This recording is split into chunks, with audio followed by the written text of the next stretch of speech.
اتنے رکوع کیے، اتنے سجود، اتنے تسبیح، اتنے عبادتیں، اتنی بندگیاں، وہ نور کہاں ہے؟ اس کی برکتیں کہاں ہیں؟ تمہاری طبیعت میں تو پہلے سے بھی زیادہ غصہ آ گیا ہے،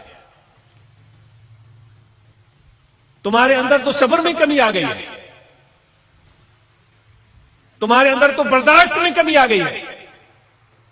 سالہا کر دی نماز و روزہ را، سالہا کر دی نماز و روزہ را، نور آنسوں میں صلاۃ و تو کجا۔ اتنے سال نمازیں پڑھی ہیں، اب بھی تم کہتے ہو کہ بھائی اس نے مجھ سے ہاتھ نہیں ملایا، اس نے میرا مصلہ نہیں اٹھایا، اس نے میری جوتی نہیں بنائی، اس نے یوں نہیں کیا، وہ نہیں کیا، میں خلیفہ ہوں، میں پیر ہوں، میں صاحبزادہ ہوں، اور میں مولوی ہوں، میں علامہ ہوں، میں یہ ہوں، میں وہ ہوں۔ بھائی میرے نبی نے تو یہ باتیں نہیں سکھائی تھی۔ اگر کوئی عزت کرتا ہے تو یہ اس کا بڑا پن ہے، یہ اس کا مطلب نہیں ہے اگر کوئی میری عزت کر رہا ہے کہ میں بڑا بن گیا ہوں۔ اگر کوئی میری عزت کر رہا ہے تو اس کا یہ مطلب نہیں ہے کہ میں بڑا بن گیا ہوں، اس کا مطلب یہ ہے کہ اس کا دل بڑا ہے، اس کا دل صاف ہے، اس کا گمان اچھا ہے۔ اب میرا حال کیا ہے وہ تو مجھے پتا ہے، تو ہمیں اپنے کپڑوں میں رہنا چاہیے۔ سب دوستوں کو اس مہینے کا پیغام دیا جا رہا ہے، اپنی عملی زندگی کا اس کو حصہ بنائیں اور یہ وصف اپنے ساتھ لے کر چلیں۔ آپ چاہتے ہیں کہ لوگوں کے دلوں کو فتح کریں، آپ چاہتے ہیں کہ لوگوں کی محبت کو پائیں، آپ چاہتے ہیں کہ لوگوں کی آنکھوں میں آپ کے لیے عزت ہو، آپ چاہتے ہیں کہ لوگ آپ سے بے اختیار پیار کریں۔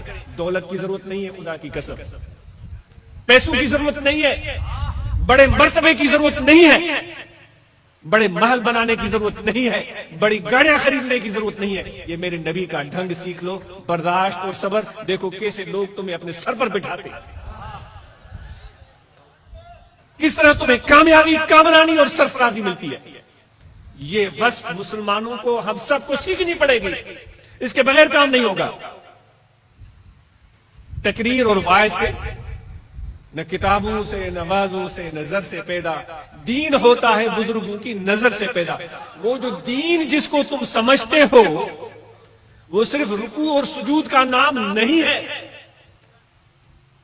وہ رکوع سجود کے ساتھ جو اس کے نتائج ہیں ان کو ملا کر وہ دین بنتا ہے۔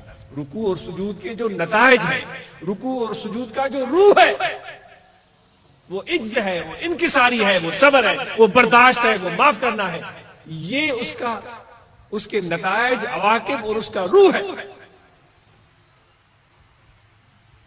اس لیے صرف خالی باتیں ہمیں نہیں کرنی چاہیے، گفتگو کرتے ہوئے مجھے شرمندگی ہوتی ہے۔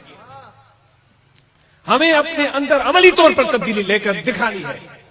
نہیں ٹٹولو کسی کو اس بنیاد پر کہ اس کی رنگت کیا ہے، اس کی صورت کیا ہے۔